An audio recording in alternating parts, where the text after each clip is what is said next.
Over the weekend, and out of the blue, a new airline merger was announced: Alaska Airlines and Hawaiian Airlines. Let's discuss the possibility of this airline merger actually happening and give you a pilot's perspective of what it's like to go through an airline merger from somebody who's been through this rodeo before. First off, I want to say, all you new pilots that have gotten on with either Delta, United, American, or Southwest, the big four, congratulations, you have a job for life. You got on with a carrier that's already gone through all these mergers and is now too big to fail. So these companies will be around. If in the event there is an economic problem, like during COVID, the government will simply bail you out. This leaves a smattering of smaller airlines still scrambling to get on the merger bandwagon if it's still possible. But you got Spirit, JetBlue, Frontier, I had to check and see if they're still in business, Alaska, and Hawaiian. There are huge antitrust sentiments in Washington today, and to get a feeling for why this is, agree with him or not, there's this entertaining video by Robert Reich entitled "Why Does Flying Suck So Much?" here on Facebook that explains pretty clearly why there's so much antitrust settlement, particularly amongst these airline mergers in Washington today, and goes a long way to explain why the JetBlue Spirit Airlines merger is having so much trouble currently with the Department of Justice. So now that we're down to 10 mainline passenger carriers here in the U.S. and 3 regional passenger carriers, does the DOJ continue to allow the merger dance to continue, or do they stop the music? So this very generous offer was put together by Alaska Airlines to buy Hawaiian Airlines for $1.9 billion, including $900 million worth of Hawaiian Airlines debt. That resulted in about an $18 per share valuation for the price of the available stock out there. And look at these reversal in stock prices overnight. On Monday, Hawaiian Airlines shot up to somewhere just below $15 a share, and Alaska sank somewhere down to just below $6 per share. What I call personally worthless airline stock. First, A, never take investment advice from any airline pilot, and B, if the company offers you airline stock as part of a deal, either a labor deal or a merger deal or something like that, I would recommend the union not take them up on that prospect, and B, if you get stuck with it, just sell the airline stock as soon as you get it, because it's only going one way, and that's going to be downhill. Now, while these two CEOs from Alaska Airlines and Hawaiian Airlines read from the script, the same script we've heard over and over and over on each of these airline mergers about how good this is going to be for the consumer, there's a lot of details and a lot of time it's going to take a lot of time to put this merger together. Now, one thing these two CEOs said in that interview with Phil LeBeau that doesn't make sense to me is that these two separate airlines will continue to operate as two different airlines. But that's not possible because each individual airline has to operate under its own operator's certificate. So if this airline gets through the Department of Justice, which in itself may take 12 to 18 months, it's now got to go through the FAA process of merging two operators' certificates into one single operator's certificate. When you take two different airlines, you're taking two different cultures and completely different ways of operating and trying to merge it into one single form of operation. And so the pilots at Alaska Airlines have seen this most recently with their acquisition of Virgin USA. And that's a tumultuous time period. So the FAA has a standardized program of merging these two operator certificate to make sure it's done cleanly, legally, and effectively. I don't know about efficiently, but and this is where things can get really screwy, where you've got two competing factions, particularly when it comes to aircraft manufacturers, Boeing versus Airbus. This is where we start to see Airbus checklist culture into Boeing aircraft, and a lot of things that don't really make sense. But it all comes together as a result of this Federal Aviation Administration program to merge two airlines together into one single operating certificate. And this process is a 6-phase process, and this process itself will take about another 2 years. So during the time that this process is going on, the 2 years, they will operate as two separate airlines and then eventually come merged together with one single airline. So what does this merger mean to the consumer and to the employees?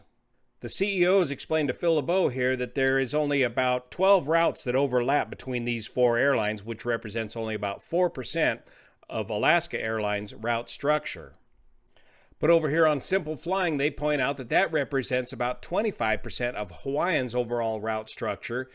Alaska Airlines has 311 routes in the winter, and Hawaii has just 47. So in my experience with mergers in the past, and which means in my opinion, the first thing that'll happen is, those 12 overlapping routes, they'll be gone, and pretty quick, any other routes that are not producing solid profit, they are going to go as well. So you'll see a much greater initial reduction than those first 12 overlapping routes. What about the aircraft between the two airlines? It looks like Alaska Airlines has done a good job of routing out the Airbus aircraft that they acquired from the Virgin USA deal. Alaska Airlines, chime in here in the comments section and let us know how that's going or how it went.